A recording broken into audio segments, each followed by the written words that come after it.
ਦੋਸਤੋ ਪੰਜਾਬੀ ਟ੍ਰਿਬਿਊਨ ਦੇ ਰੋਜ਼ਾਨਾ ਪ੍ਰੋਗਰਾਮ ਵੇਲੇ ਦੀ ਗੱਲ ਵਿੱਚ ਤੁਹਾਡਾ ਸਵਾਗਤ ਹੈ। ਮੈਂ ਆਤਿਸ਼ ਗੁਪਤਾ ਤੁਹਾਡੇ ਸਾਹਮਣੇ ਹਾਜ਼ਰ ਹਾਂ ਤੇ ਅੱਜ ਅਸੀਂ ਗੱਲ ਕਰਾਂਗੇ ਮੋਦੀ ਸਰਕਾਰ ਦੇ 7 ਸਾਲਾਂ ਦੇ ਲੇਖੇ ਜੋਖੇ ਬਾਰੇ। ਸਾਡੇ ਨਾਲ ਇਸ ਵਿਸ਼ੇ ਤੇ ਗੱਲਬਾਤ ਕਰਨ ਲਈ ਵਿਸ਼ੇਸ਼ ਤੌਰ ਤੇ ਹਾਜ਼ਰ ਨੇ ਸਾਡੇ ਸੀਨੀਅਰ ਪੱਤਰਕਾਰ ਸ਼੍ਰੀ ਹਮੀਰ ਸਿੰਘ ਜੀ। ਹਮੀਰ ਸਿੰਘ ਜੀ, ਤੁਹਾਡਾ ਬਹੁਤ ਬਹੁਤ ਸਵਾਗਤ ਹੈ ਜੀ। ਜੀ ਸ਼ੁਕਰੀਆ। ਹਮੀਰ ਸਿੰਘ ਜੀ, ਮੋਦੀ ਸਰਕਾਰ ਨੂੰ ਸੱਤਾ ਵਿੱਚ ਆਈ ਨੂੰ 7 ਸਾਲ ਦਾ ਸਮਾਂ ਪੂਰਾ ਹੋ ਗਿਆ। ਭਾਵੇਂ ਕਿ ਕੇਂਦਰ ਸਰਕਾਰ ਨੇ ਭਾਰਤੀ ਜਨਤਾ ਪਾਰਟੀ ਨੇ ਦੇਸ਼ ਭਰ ਦੇ ਵਿੱਚ ਜਿਹੜਾ ਹੈ ਕਰੋਨਾ ਮਹਾਮਾਰੀ ਦੇ ਚੱਲਦਿਆਂ ਕੋਈ ਜਸ਼ਨ ਮਨਾਉਣ ਤੋਂ ਆਪਣੇ ਵਰਕਰਾਂ ਨੂੰ ਇਨਕਾਰ ਕਰ ਦਿੱਤਾ ਹੈ। ਪਰ ਅਸੀਂ ਜਿਹੜਾ ਹੈ ਜਾਣਨਾ ਚਾਹਾਂਗੇ ਕਿ ਮੋਦੀ ਸਰਕਾਰ ਦੇ ਪਹਿਲਾਂ ਵੀ 5 ਸਾਲ ਗੁਜ਼ਰ ਕੇ ਹਟੇ ਨੇ ਤੇ 2 ਸਾਲ ਜਿਹੜੇ ਹੈ ਮੁੜ ਹੋ ਗਏ ਨੇ ਵੀ ਕਿ ਇਹ ਦੋਵੇਂ ਟਰਮਾਂ ਦੇ ਵਿੱਚ ਕੀ ਵਖਰੇਵਾਂ ਤੁਹਾਨੂੰ ਦੇਖਣ ਨੂੰ ਮਿਲਿਆ, ਪਹਿਲੇ 5 ਸਾਲਾਂ ਦੇ ਵਿੱਚ ਵੀ ਤੇ ਮੁੜ 2 ਸਾਲਾਂ ਦੇ ਵਿੱਚ? ਅਸਲ 'ਚ ਜਿਹੜੇ ਪਹਿਲੇ 5 ਸਾਲ ਮੋਦੀ ਸਰਕਾਰ ਦੇ ਆਏ, ਉਹ ਸਟਾਰਟਿੰਗ ਦੇ ਵਿੱਚ ਵੀ ਕੁਝ ਮੁੱਦਿਆਂ 'ਤੇ ਆਏ ਸੀ ਕਿ ਅਸੀਂ ਕਰਪਸ਼ਨ ਬੰਦ ਕਰ ਦਾਂਗੇ, ਨਾ ਖਾਊਂਗਾ ਨਾ ਖਾਣੇ ਦੂੰਗਾ ਦੇ ਮਾਮਲੇ ਦੇ ਵਿੱਚ। ਤੇ ਨਰਿੰਦਰ ਮੋਦੀ ਨੇ ਗੱਲ ਕਹੀ, ਅਸੀਂ ਸਵਿਸ ਬੈਂਕ ਦਾ ਸਾਰਾ ਕਰਜ਼ਾ ਇੱਥੇ ਲੈ ਆਵਾਂਗੇ, 15-15 ਲੱਖ ਰੁਪਈਆ ਲੋਕਾਂ ਦੇ ਖਾਤਿਆਂ ਦੇ ਵਿੱਚ ਆ ਜਾਊਗਾ। ਅਤੇ ਇਸ ਪੱਧਰ 'ਤੇ ਕਈ ਚੀਜ਼ਾਂ ਸੀ ਜਿਹੜੀਆਂ ਅਰਥ ਵਿਵਸਥਾ ਨੂੰ, ਰੁਜ਼ਗਾਰ ਨੂੰ ਅਤੇ ਬਾਕੀ ਚੀਜ਼ਾਂ ਨੂੰ ਐਡਰੈਸ ਕਰਨ ਦੀ ਗੱਲ ਕਰਦੀਆਂ ਸੀ ਕਿਤੇ ਨਾ ਕਿਤੇ। ਅਤੇ ਉਹਦੇ ਦੌਰਾਨ ਇਹਨਾਂ ਨੇ ਕੀਤਾ ਕਿ ਜਿਹੜਾ ਜ਼ਿਆਦਾ ਫੋਕਸ ਸੀ ਪਹਿਲੇ 5 ਸਾਲ ਦਾ, ਮੈਨੂੰ ਲੱਗਿਆ ਉਹ ਜ਼ਿਆਦਾ ਫੋਕਸ ਇਸ ਗੱਲ 'ਤੇ ਕੀਤਾ ਕਿ ਕਿਸ ਤਰ੍ਹਾਂ ਜਿਹੜੀਆਂ ਸੰਸਥਾਵਾਂ ਨੇ, ਇੰਸਟੀਟਿਊਸ਼ਨਜ਼ ਨੇ ਜਿਹੜੀਆਂ, ਉਹਨੂੰ ਆਪਣੇ ਨਾਲ ਜੋੜਿਆ ਜਾਵੇ, ਜਿਹੜੀਆਂ ਸੰਵਿਧਾਨਕ ਸੰਸਥਾਵਾਂ ਨੇ, ਜਾਂ ਉਹਨੂੰ ਆਪਣਾ ਇੰਡੀਪੈਂਡੈਂਟ ਕੰਮ ਕਰਨ ਤੋਂ ਜਿਹੜਾ ਥੋੜ੍ਹਾ ਜਿਹਾ ਮਤਲਬ ਕਮਜ਼ੋਰੀ ਉਹਦੇ 'ਚ ਆਏ। ਅਗਲੀ ਗੱਲ ਇਹ ਹੈ ਕਿ ਉਹਨਾਂ ਨੇ ਇਹ ਸੋਚਿਆ ਕਿ ਹੁਣ ਇਹ ਮੌਕਾ, ਜਿੰਨੀ ਤਾਕਤ ਕੇਂਦਰ ਦੇ ਵਿੱਚ ਸਾਨੂੰ ਮਿਲੀ ਹੈ, ਤਾਂ ਇਹਨੂੰ ਬਿਲਕੁਲ ਹੀ ਆਪਾਂ ਰੱਦੋ ਬਦਲ ਕਰ ਦਈਏ ਕੁਛ ਨਾ ਕੁਛ ਚੀਜ਼ਾਂ ਆਪਣੀ ਆਈਡੀਆਲੋਜੀ ਮੁਤਾਬਕ, ਆਪਣੇ ਵਿਚਾਰਧਾਰਾ ਮੁਤਾਬਕ। ਉਹਨਾਂ ਨੇ ਕੁਝ ਫਾਊਂਡੇਸ਼ਨਾਂ ਕੀਤੀਆਂ ਉਸ ਆਪਣੀ ਵਿਚਾਰਧਾਰਾ ਮੁਤਾਬਕ, ਜਿਵੇਂ ਚੱਲਦੇ ਪਹਿਲੇ ਸੱਟੇ ਪਲਾਨਿੰਗ ਕਮਿਸ਼ਨ ਤੋੜਿਆ ਦੇਸ਼ ਦਾ, ਜਿਹੜਾ ਪਿਛਲੇ ਲੰਮੇ ਸਮੇਂ ਤੋਂ ਕੰਮ ਕਰ ਰਿਹਾ ਸੀ। ਉਹਦੀ ਜਗ੍ਹਾ ਨੀਤੀ ਆਯੋਗ ਲਿਆਂਦਾ। ਨੀਤੀ ਆਯੋਗ ਦਾ ਜੇ ਕੋਈ ਥੜਾ, ਕੋਈ ਮੰਚ, ਕੋਈ ਗੱਲ ਕੁਝ ਵੀ ਨਹੀਂ ਸੀ। ਇੱਕ ਚੀਜ਼ ਤੋੜਤੀ, ਨਵੀਂ ਅਜੇ ਪੂਰੀ ਹੋਂਦ 'ਚ ਨਹੀਂ ਆਈ। ਇਹ ਸਾਰਾ ਸੈਟਅਪ ਉਹਨਾਂ ਨੇ ਜਦੋਂ ਲਿਆਂਦਾ ਤਾਂ ਬਹੁਤ ਚੀਜ਼ਾਂ ਇੱਧਰ ਉੱਧਰ ਦਿਖਾਈ ਦਿੱਤੀਆਂ, ਰਾਜਾਂ ਨੂੰ ਕਿਵੇਂ ਹੋਏਗਾ। ਹਾਲਾਂਕਿ ਉਦੋਂ ਨਰਿੰਦਰ ਮੋਦੀ ਨੇ ਇੱਕ ਗੱਲ ਕਹੀ ਕਿ ਅਸੀਂ ਟੀਮ ਇੰਡੀਆ ਦੇ ਵਾਂਗ ਕੰਮ ਕਰਾਂਗੇ, ਅਸੀਂ ਸਹਿਕਾਰੀ ਸੰਘਵਾਦ ਲਿਆਵਾਂਗੇ, ਮੁੱਖ ਮੰਤਰੀ ਇਹਦੇ ਵਿੱਚ ਹੋਇਆ ਕਰਨਗੇ, ਮੁੱਖ ਮੰਤਰੀ ਅਤੇ ਪ੍ਰਧਾਨ ਮੰਤਰੀ ਗੱਲਾਂ ਕਰਕੇ ਦੇਸ਼ ਨੂੰ ਚਲਾਵਾਂਗੇ ਉਸ ਪਾਸੇ। ਪਰ ਜਦੋਂ ਉਹ ਤਰੀਕਾਕਾਰ ਉਹਨੇ ਲੱਭ ਲਿਆ, ਕਿਉਂਕਿ ਤਾਕਤ ਆਪਣੇ ਹੱਥਾਂ 'ਚ, ਆਟੋਮੈਟਿਕਲੀ ਇਹ ਸੀ ਕਿ ਜਿਹੜਾ ਪਲਾਨਿੰਗ ਕਮਿਸ਼ਨ ਸੀ ਉਹ ਕਿਤੇ ਨਾ ਕਿਤੇ ਚੀਜ਼ਾਂ ਸੋਚ ਕੇ, ਰਾਜਾਂ ਨਾਲ ਡਿਸਕਸ ਕਰਕੇ, ਚਰਚਾ ਕਰਕੇ, ਉਸ ਲਿਹਾਜ਼ ਨਾਲ ਇੱਕ ਪਾਲਿਸੀ ਫਰੇਮ ਕਰਕੇ ਜਿਹੜਾ ਕੰਮ ਹੁੰਦਾ ਸੀ ਰਾਜਾਂ 'ਤੇ ਉਹਦੇ ਦੌਰਾਨ। ਅਤੇ ਨੀਤੀ ਆਯੋਗ ਦੇ ਦੌਰਾਨ ਤਾਂ ਸਿੱਧਾ ਹੀ ਕਾਰਪੋਰੇਟ ਵੱਲ ਨੂੰ ਇੱਕ ਮਹਾਨ ਤੇਜ਼ ਹੋ ਗਿਆ, ਹੋਰ ਜ਼ਿਆਦਾ ਕਾਫੀ ਵੱਡਾ ਇੱਕ ਸੰਸਥਾ ਤੁਸੀਂ ਐਡੀ ਵੱਡੀ ਉਹ ਬਿਲਡ ਕਰਤੀ। ਇਹ ਤੋਂ ਬਾਅਦ ਫਿਰ ਇੱਕ ਅਗਲਾ ਜਿਹੜੀ ਅਪਰੋਚ ਇਹਨਾਂ ਨੇ ਅਪਣਾਈ, ਅਪਰੋਚ ਇਹ ਸੀ ਕਿ ਹਿੰਦੂਤਵ ਦੀ ਮਾਨਸਿਕਤਾ ਨੂੰ ਜ਼ਿਆਦਾ ਵਧਾਵਾ ਦਿੱਤਾ, ਬਹੁਤ ਜ਼ਿਆਦਾ। ਪਹਿਲੇ 5 ਸਾਲਾਂ 'ਚ ਜਿਹੜਾ ਲਵ ਜਿਹਾਦ ਦਾ ਮਾਮਲਾ, ਗਊ ਹੱਤਿਆ ਦਾ ਮਾਮਲਾ, ਗਊ ਮਾਸ ਖਾਣ ਦਾ ਨਾ ਖਾਣ ਦਾ ਮਾਮਲਾ, ਪਹਿਰਾਵੇ ਦਾ ਮਾਮਲਾ, ਇਹ ਸਾਰੇ ਮਾਮਲੇ ਉੱਠੇ ਬਹੁਤ ਜ਼ਿਆਦਾ। ਔਰ ਇਹਦੇ 'ਚ ਇੱਕ ਹਜੂਮੀ ਹਿੰਸਾ ਦਾ ਦੌਰ ਚੱਲਿਆ। ਯੂਪੀ ਦੇ ਵਿੱਚ ਵੀ ਕਈ ਹੋਰ ਥਾਵਾਂ 'ਤੇ ਦੰਗੇ ਵੀ ਹੋਏ, ਬੰਦੇ ਵੀ ਮਾਰੇ। ਮੁਹੰਮਦ ਇਖਲਾਕ ਤੋਂ ਲੈ ਕੇ ਵੱਖ-ਵੱਖ ਬੰਦਿਆਂ ਦੇ ਨਾਮ ਚਰਚਾ 'ਚ ਵੀ ਆਇਆ, ਔਰ ਬਾਅਦ ਦੇ ਵਿੱਚ ਇਹ ਵੀ ਆਇਆ ਕਿ ਉਹਨਾਂ ਦੇ ਘਰ ਤਾਂ ਨਾ ਮੀਟ ਸੀ ਨਾ ਬਾਕੀ ਸੀ। ਈਵਨ ਇੱਕ ਪੁਲਿਸ ਇੰਸਪੈਕਟਰ ਵੀ ਮਾਰਿਆ ਗਿਆ ਉਹ ਸਾਰੇ ਹਜੂਮ ਦੇ ਵਿੱਚ। ਉਹ ਸਾਰਾ ਕੀਤਾ। ਅਤੇ ਤੀਜਾ ਇਹਦੇ ਨਾਲ ਨਾਲ ਫਿਰ ਇਹ ਕੀਤਾ ਕਿ ਆਪਾਂ ਵੱਧ ਤੋਂ ਵੱਧ ਰਾਜਾਂ 'ਚ, ਜਾਂ ਜਿੱਥੇ ਸਾਡੀ ਪਾਰਟੀ ਨਹੀਂ ਹੈ, ਜਿੱਥੇ ਕਮਜ਼ੋਰ ਹੈ, ਉਹਨੂੰ ਕਿਵੇਂ ਸੱਤਾ 'ਚ ਲਿਆਂਦਾ ਜਾਏ। ਔਰ ਲਗਭਗ ਦੇਸ਼ ਦੇ ਬਹੁਤੇ ਸੂਬਿਆਂ ਦੇ ਵਿੱਚ ਬੀਜੇਪੀ ਇੱਕ ਮਤਲਬ ਚੋਣਾਂ ਜਿੱਤਣ ਵਾਲੀ ਮਸ਼ੀਨਰੀ ਦੇ ਤੌਰ 'ਤੇ ਉਹਨਾਂ ਨੇ ਫਰੇਮ ਕੀਤਾ, ਅਤੇ ਉਹ ਚੋਣਾਂ ਜਿੱਤਣ ਦਾ ਇੱਕ ਸਿਸਟਮ ਬਣਾਇਆ। ਲਗਭਗ 16 ਸਟੇਟਾਂ ਉਹਨਾਂ ਨੇ ਆਪਣੇ ਕਬਜ਼ੇ 'ਚ, ਯੂਪੀ ਤੋਂ ਲੈ ਕੇ ਅਸਾਮ ਤੱਕ, ਮਤਲਬ ਚੋਣ ਜਿੱਤਣ ਨੂੰ ਹੀ। ਇਸੇ ਕਰਕੇ ਨਾਰਮਲੀ ਕਿਹਾ ਜਾਂਦਾ ਜੇ ਪ੍ਰਧਾਨ ਮੰਤਰੀ ਦੇ ਟੋਟਲ ਲੈਕਚਰ ਕੱਢੋ, ਦੌਰੇ ਕੱਢੋ, ਤਾਂ ਉਹ ਚੋਣ ਰੈਲੀਆਂ 'ਚ ਬਹੁਤ ਗਿਣਤੀ ਹੋ ਜਾਂਦੀ ਹੈ। ਕੁਝ ਪਹਿਲੇ 5 ਸਾਲਾਂ 'ਚ ਵਿਦੇਸ਼ਾਂ ਦੀ ਯਾਤਰਾ, ਕਿ ਫੋਰਨ ਕਿੰਨਾ ਘੁੰਮੇ ਉਹ ਜਿੱਥੇ ਕਿਤੇ ਨਹੀਂ ਗਏ। ਦੂਜਾ ਚੋਣ ਰੈਲੀਆਂ, ਉਹਦਾ ਮੈਜੋਰਿਟੀ ਸਮਾਂ, ਬਹੁਤ ਗਿਣਤੀ ਸਮਾਂ ਇਹ ਦੋਨੇ ਕੰਮਾਂ 'ਚ ਲੱਗਿਆ, ਬਾਕੀ 'ਚ ਨਹੀਂ ਲੱਗਿਆ। ਹਾਂ, ਯੋਜਨਾਵਾਂ ਬਹੁਤ ਲਿਖੀਆਂ ਪਹਿਲੇ 5 ਸਾਲਾਂ 'ਚ। ਪਹਿਲੇ 5 ਸਾਲਾਂ 'ਚ ਹਰ 15 ਦਿਨ ਬਾਅਦ ਇੱਕ ਯੋਜਨਾ ਅਨਾਉਂਸ ਹੁੰਦੀ ਸੀ। ਇਹ ਮਤਲਬ ਆਤਮ ਨਿਰਭਰ ਭਾਰਤ ਦੇ ਮਾਮਲੇ ਦੇ ਵਿੱਚ ਹੈ, ਇਹ ਸਟਾਰਟਅਪ ਦੀ ਯੋਜਨਾ ਹੈ, ਇਹ ਕਿਸੇ ਗੈਸ ਦੀ ਅਲੱਗ ਯੋਜਨਾ ਹੈ, ਕਿਸੇ ਬਾਕੀ ਚੀਜ਼ ਦੀ ਅਲੱਗ-ਅਲੱਗ ਯੋਜਨਾਵਾਂ ਜਿੰਨੀਆਂ ਵੀ ਉਹ ਲਿਖੀਆਂ ਉਹਨਾਂ ਨੇ। ਔਰ ਉਹ ਯੋਜਨਾਵਾਂ ਦਾ ਹੁਣ ਉਦੋਂ ਬਾਅਦ ਕਿਤੇ ਖਿਆਲ ਨਹੀਂ ਆਉਂਦਾ। ਪਹਿਲੇ 5 ਸਾਲਾਂ 'ਚ ਨਿਪਟ ਗਿਆ ਮੇਰਾ ਖਿਆਲ ਮਾਮਲਾ, ਕਿਉਂਕਿ ਉੱਥੇ ਕੰਮ ਨਹੀਂ ਹੋਇਆ। ਜਨ ਧਨ ਦੇ ਖਾਤਿਆਂ 'ਚ ਗਰੀਬ ਲੋਕਾਂ ਦੇ ਇੰਨਾ ਪੈਸਾ ਆ ਜਾਏਗਾ, ਖਾਤੇ ਫਟਾਫਟ ਖੁਲਾਏ ਗਏ ਤੇ ਉਹ ਖਾਤੇ ਉਸੇ ਤਰੀਕੇ ਨਾਲ ਚੱਲੇ। ਗੈਸ ਸਿਲੰਡਰ ਵੰਡੇ, ਮੁਫਤ ਦਿਆਂਗੇ, ਪਰ ਮੁਫਤ ਤੋਂ ਗੈਸ ਇੰਨੀ ਮਹਿੰਗੀ ਹੋ ਗਈ ਤੇ ਉਹ ਗੈਸ ਉਸੇ ਤਰੀਕੇ ਨਾਲ ਸਿਲੰਡਰ ਖਾਲੀ ਨੇ, ਬਹੁਤੇ ਲੋਕਾਂ ਨੇ ਭਰਾਉਣੇ ਬੰਦ ਕਰਤੇ। ਮੁੜ ਕੇ ਉਹ ਪੁਰਾਣੇ ਉੱਤੇ ਆ ਬਾਅਦ ਦੇ ਤੱਥ ਜਿੰਨੇ ਸਾਰੇ ਸਾਹਮਣੇ ਆ ਰਹੇ ਨੇ ਉਸ ਪਾਸੇ ਵੱਲ ਚੱਲੇ। ਔਰ ਪਹਿਲੇ 5 ਸਾਲ 'ਚ ਇਹ ਕਿਹਾ ਸੀ ਕਿ 2 ਕਰੋੜ ਲੋਕਾਂ ਨੂੰ ਹਰ ਸਾਲ ਅਸੀਂ ਨੌਕਰੀ ਦਿਆ ਕਰਾਂਗੇ, ਪਰ ਉਹ 2 ਕਰੋੜ ਲੋਕਾਂ ਦਾ 2017-18 ਤੱਕ ਆਉਂਦੇ ਪਹਿਲੇ 5 ਸਾਲਾਂ ਦਾ ਇੱਕ ਦੌਰ, ਮਤਲਬ ਸਾਡੇ ਸਾਹਮਣੇ ਫਿਗਰ ਆ ਗਈ ਜਿਹੜੀ ਫਿਗਰ ਕਾਫੀ ਦੇਰ ਰੋਕ ਕੇ ਰੱਖੀ। ਉਹਨਾਂ ਨੇ ਕਿਹਾ ਪਿਛਲੇ 45 ਸਾਲਾਂ 'ਚ ਸਭ ਤੋਂ ਲੰਮੀ ਬੇਰੁਜ਼ਗਾਰੀ, ਜ਼ਿਆਦਾ ਬੇਰੁਜ਼ਗਾਰੀ ਪੈਦਾ ਹੋਈ ਹੈ। ਇਹਨਾਂ 5 ਸਾਲਾਂ 'ਚ 45 ਸਾਲਾਂ 'ਚ ਇੰਨੀ ਬੇਰੁਜ਼ਗਾਰੀ ਨਹੀਂ ਸੀ।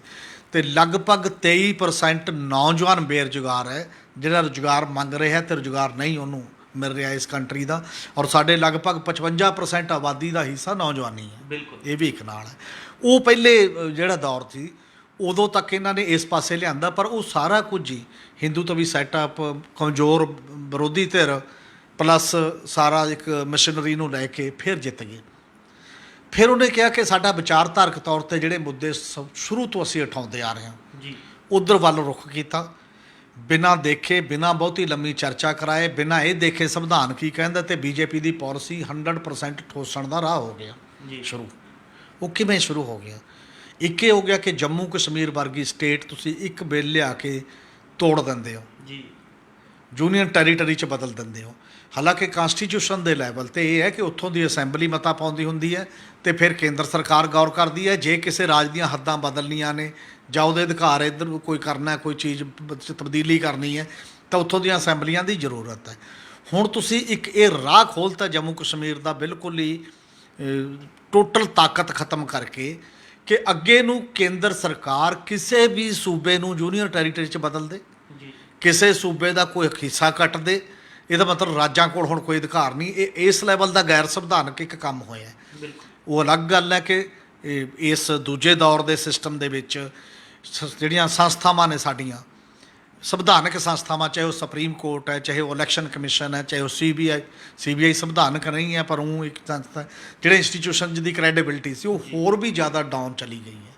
ਉਹ ਖੜ ਨਹੀਂ ਪਾਈਆਂ ਆਪਣੇ ਕਾਨੂੰਨ ਦੇ ਪੱਖ 'ਚ, ਸੰਵਿਧਾਨ ਦੇ ਪੱਖ 'ਚ ਉੱਥੇ ਕੋਈ ਗੱਲ ਨਹੀਂ ਕਰ ਪਾ ਰਹੀਆਂ। ਦੂਜਾ ਕੰਮ ਇਹਨਾਂ ਨੇ ਕੀਤਾ ਸੀ ਇਹ ਨਾਗਰਿਕ ਸੋਧ ਬਿੱਲ ਦਾ। ਔਰ ਸੰਵਿਧਾਨ ਦਾ ਬੁਨਿਆਦੀ ਸਟਰਕਚਰ ਜਿਹੜਾ ਉਹ ਧਰਮ ਨਿਰਪੱਖਤਾ ਵਾਲਾ ਹੈ ਔਰ ਉਹਦੇ 'ਚ ਤਬਦੀਲੀ ਨਹੀਂ ਕੀਤੀ ਜਾ ਸਕਦੀ। ਸੰਵਿਧਾਨ ਦੇ ਵਿੱਚ ਬਾਕੀ ਵੀ ਗੱਲ ਇਹ ਹੈ ਕਿ ਕਿਸੇ ਵੀ ਮਾਮਲੇ 'ਚ ਧਰਮ ਦੇ ਆਧਾਰ 'ਤੇ ਵਿਤਕਰਾ ਨਹੀਂ ਹੋ ਸਕਦਾ। ਉਹ ਨਾਗਰਿਕ ਸੋਧ ਬਿੱਲ ਤੁਸੀਂ ਧੱਕੇ ਨਾਲ ਦੱਬਤਾ ਕੰਮ, ਕਿਸੇ ਦੀ ਸੁਣਵਾਈ ਨਹੀਂ, ਕਿਉਂਕਿ ਜਦ ਤੁਹਾਡੇ ਕੋਲ ਮੈਜੋਰਿਟੀ ਆ ਲੋਕ ਸਭਾ ਦੇ ਵਿੱਚ ਹੈਗੀ ਹੈ, ਰਾਜ ਸਭਾ 'ਚ ਤੁਸੀਂ ਮੈਨੇਜ ਕਰਨ ਲੱਗ ਗਏ ਉਨੀ ਕੁ, ਤੇ ਉਹ ਤੁਸੀਂ ਇਹਨੂੰ ਲਿਆਏ। ਪਹਿਲਾਂ ਟ੍ਰਿਪਲ ਤਲਾਕ ਦਾ ਚਲਾਇਆ ਸੀ, ਤਲਾਕ ਤੇ ਉਨੀ ਗੱਲ ਨਹੀਂ, ਪਰ ਉਹ ਵੀ ਕਾਮਨ ਸਿਵਲ ਕੋਡ ਦਾ ਮਾਮਲਾ ਹੈ। ਔਰ ਕਾਮਨ ਸਿਵਲ ਕੋਡ ਵਾਲਾ ਵੀ ਇੱਕ 3 ਬੁਨਿਆਦੀ ਮੁੱਦੇ ਸੀ RSS ਦੇ ਸ਼ੁਰੂ ਤੋਂ ਲੈ ਕੇ ਤੇ BJP ਦੇ। ਨੰਬਰ 1 ਧਾਰਾ 370 ਖਤਮ ਕਰਨਾ ਜਿਹੜੇ ਵੀ ਉੱਥੇ ਹੈ, ਦੂਜਾ ਕਾਮਨ ਸਿਵਲ ਕੋਡ, ਤੇ ਤੀਜਾ ਰਾਮ ਮੰਦਰ ਦਾ। ਰਾਮ ਮੰਦਰ ਥਰੂ ਸੁਪਰੀਮ ਕੋਰਟ ਚੱਕ ਕੇ ਲਿਆ ਕੇ ਤੁਸੀਂ ਰਾਮ ਮੰਦਰ ਦੀ ਇੱਕ ਗੱਲ ਕਰਤੀ ਕਿ ਅਸੀਂ ਬਣਾਵਾਂਗੇ। ਮਤਲਬ ਉਹ ਹਿੰਦੂਤਵੀ ਏਜੰਡਾ ਜਿਹੜਾ ਸੀ ਤੇ ਤਾਕਤਾਂ ਦੇ ਸੈਂਟਰਲਾਈਜੇਸ਼ਨ ਦਾ ਏਜੰਡਾ, ਇਹਨੂੰ ਪੂਰੀ ਤਰ੍ਹਾਂ ਸਾਰੀ ਸੰਗ ਸ਼ਰਮ ਲਾ ਕੇ ਇਹਨੂੰ ਫੋਲੋ ਕੀਤਾ ਗਿਆ ਦੇਸ਼ ਦੇ ਵਿੱਚ। ਇਹ ਉਹਨਾਂ ਦੀ ਪ੍ਰਾਪਤੀ ਦੇ ਤੌਰ 'ਤੇ ਉਸ ਲੈਵਲ 'ਤੇ ਹੈ। ਪ੍ਰਧਾਨ ਮੰਤਰੀ ਨੇ ਅੱਜ ਆਖਰੀ ਇਹ 7 ਸਾਲ ਦੀ ਜਿਹੜੀ ਉਹਨਾਂ ਨੇ ਕਿਹਾ ਮਨ ਕੀ ਬਾਤ ਕੀਤੀ ਹੈ, 7 ਸਾਲ ਮਨ ਕੀ ਬਾਤ ਕੀਤੀ ਹੈ।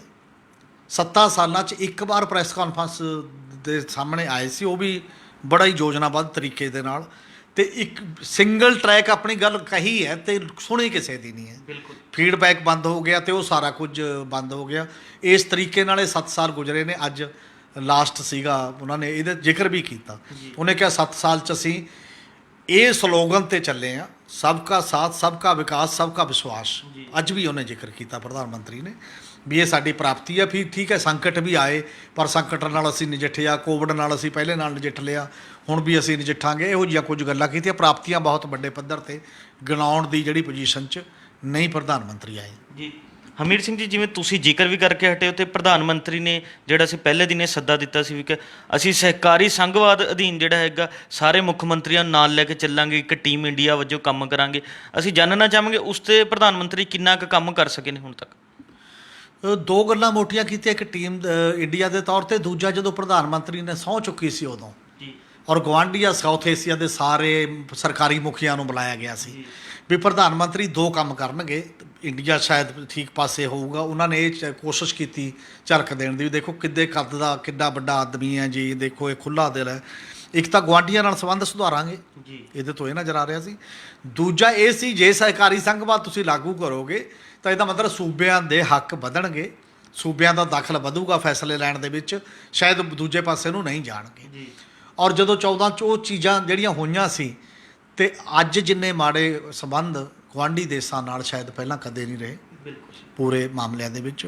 ਅਸੀਂ ਦੂਜੇ ਪਾਸੇ ਚੱਲੇ ਹਾਂ, ਕਦੇ ਪੁਲਵਾਮਾ ਅਟੈਕ, ਕਦੇ ਕੋਈ ਅਟੈਕ, ਕਦੇ ਕੋਈ ਅਟੈਕ। ਉਹਦਾ ਕੋਈ ਵੀ ਰੀਜਨ ਨੇ ਵੋਟ ਬੈਂਕ ਤੋਂ ਬਿਨਾਂ ਉਹ ਨਹੀਂ ਹੁੰਦੇ। ਕਿਸੇ ਸੂਬੇ 'ਚ ਵੋਟਾਂ ਆ ਗਈਆਂ ਤਾਂ ਤੁਸੀਂ ਉਹੀ ਪਾਲਿਸੀ ਚਲਾ ਲੈਂਦੇ ਹੋ ਮੁੜ ਕੇ। ਅਤੇ ਦੂਜਾ ਜਿਹੜਾ ਰਾਜਾਂ ਦਾ ਸਵਾਲ ਹੈ, ਰਾਜਾਂ ਦੇ ਸਵਾਲ 'ਤੇ ਪ੍ਰਧਾਨ ਮੰਤਰੀ ਦੀ ਅਗਵਾਈ 'ਚ ਜੋ ਸਿੰਗਲ ਟਰੈਕ ਕੰਮ ਚੱਲਿਆ, ਪਹਿਲਾ ਆਇਆ ਸੀ ਸਭ ਤੋਂ ਬੜਾ ਮਾਮਲਾ ਕਿ ਰਾਤ ਨੂੰ 8 ਵਜੇ ਉਹ ਪ੍ਰਗਟ ਹੁੰਦੇ ਨੇ ਟੀਵੀ ਚੈਨਲਾਂ 'ਤੇ ਅਤੇ ਉਹ ਕਹਿੰਦੇ ਨੇ ਵੀ ਅੱਜ ਤੋਂ ਤੁਹਾਡੇ ਸਾਰੇ ਨੋਟ ਰੱਦੀ ਨੇ।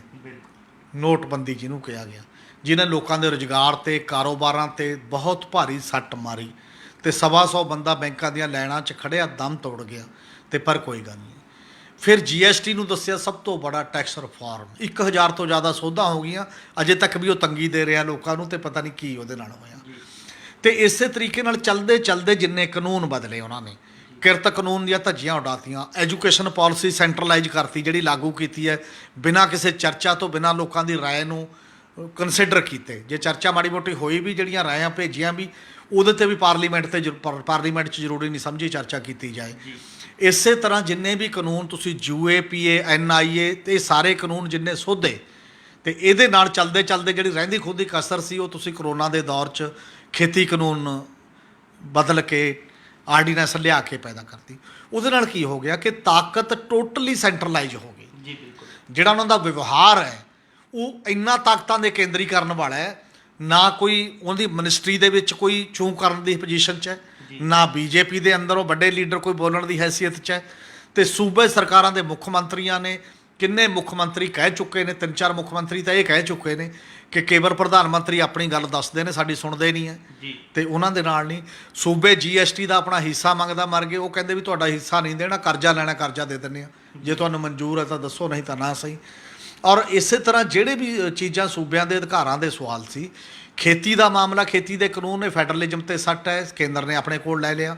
ਐਜੂਕੇਸ਼ਨ 'ਚ ਲੋਕਾਂ ਦੀ ਭਾਗੀਦਾਰੀ ਸੀ, ਸੂਬਿਆਂ ਦੇ ਕੋਲ ਕਾਫੀ ਚੀਜ਼ਾਂ ਸੀਗੀਆਂ, ਉਹ ਵੀ ਹੁਣ ਜਿੰਨੀ ਪਹਿਲਾਂ ਹੀ ਸੈਂਟਰਲਾਈਜ਼ ਹੁੰਦੀ ਆ ਰਹੀ ਹੈ, ਇਸ ਪਾਲਿਸੀ ਨੇ ਬਿਲਕੁਲ ਉਸ ਪਾਸੇ ਵੱਲ ਕਰਤਾ। ਟੋਟਲ ਸੈਂਟਰਲਾਈਜੇਸ਼ਨ ਆਫ ਪਾਵਰ ਕਰਤੀ ਹੈ। ਆਉਣ ਵਾਲੇ ਦਿਨਾਂ ਦੇ ਵਿੱਚ ਪੁਲਿਸ ਦੇ ਅਧਿਕਾਰ ਵੀ ਖਤਮ ਹੋ ਗਏ ਨੇ, ਪਹਿਲਾਂ UAPA ਰਾਹੀਂ ਅਤੇ NIA ਦੇ ਰਾਹੀਂ। CBI ਸਾਰੇ ਕਿਤੇ ਜਾਂਦੀ ਹੈ, national investigation agency cyber crime 'ਚ ਸਾਰੇ ਕਿਤੇ ਦਖਲ ਦੇ ਰਹੀ ਹੈ। ਮਤਲਬ ਹਰ ਖੇਤਰ ਦਾ ਟੈਕਸ ਲਾਉਣ ਦਾ ਅਤੇ ਟੈਕਸ ਹਟਾਉਣ ਦਾ, ਬੰਦੇ ਨੂੰ ਸਜ਼ਾ ਦੇਣ ਦਾ, ਫੜਨਾ ਕ੍ਰਾਈਮ ਦੇ ਮਾਮਲੇ 'ਚ ਅਤੇ ਛੱਡਣ ਦਾ, ਉਹ ਟੋਟਲ ਜਿਹੜੇ ਸਟੇਟ ਦੇ ਕੰਮ ਹੁੰਦੇ ਨੇ ਉਹ ਸਾਰੇ ਕੇਂਦਰ ਦੇ ਹੱਥਾਂ 'ਚ ਲੈ ਲਏ ਨੇ। ਇਸ ਕਰਕੇ ਸਹਿਕਾਰੀ ਸੰਘਵਾਦ ਦਾ ਜੇ ਮਤਲਬ ਇਹ ਹੁੰਦਾ ਹੈ ਤਾਂ ਉਹ ਮਤਲਬ ਹੈ ਸਭ ਤੋਂ ਜ਼ਿਆਦਾ ਤਾਨਾਸ਼ਾਹ ਕਿਸਮ ਦਾ ਸਰਕਾਰ ਜਿਹੜੀ ਰਾਜਾਂ ਦੀ ਸੰਘੀ ਘੁੱਟ ਦੇਗੀ ਸਹਿਕਾਰੀ ਸੰਘਵਾਦ ਦੇ ਨਾਂ 'ਤੇ, ਉਸ ਕਿਸਮ ਦਾ ਇੱਕ ਮਾਹੌਲ 7 ਸਾਲਾਂ 'ਚ ਚੱਲਦਾ ਜਾ ਰਿਹਾ ਜੀ। ਹਮੀਰ ਸਿੰਘ ਜੀ, ਮੋਦੀ ਜੀ ਨੇ ਜਿਹੜਾ ਸੀ ਪਹਿਲਾ ਨਾਰਾ ਦਿੱਤਾ ਸਬਕਾ ਸਾਥ ਸਬਕਾ ਵਿਕਾਸ, ਅਤੇ ਹੁਣ ਨਾਰਾ ਦਿੱਤਾ ਸਬਕਾ ਸਾਥ ਸਬਕਾ ਵਿਕਾਸ ਅਤੇ ਸਬਕਾ ਵਿਸ਼ਵਾਸ। ਤੁਸੀਂ ਇਹ ਦੋਨੋਂ ਨਾਰਿਆਂ ਨੂੰ ਕਿਵੇਂ ਦੇਖਦੇ ਹੋ ਕਿ ਕੇਂਦਰ ਸਰਕਾਰ ਇਸ 'ਤੇ ਕਿਵੇਂ ਕਹਿਣਾ ਚਾਹ ਰਹੀ ਹੈ, ਕੀ ਲੋਕਾਂ ਨੂੰ ਸੁਨੇਹਾ ਦੇਣਾ ਚਾਹ ਰਹੀ ਹੈ?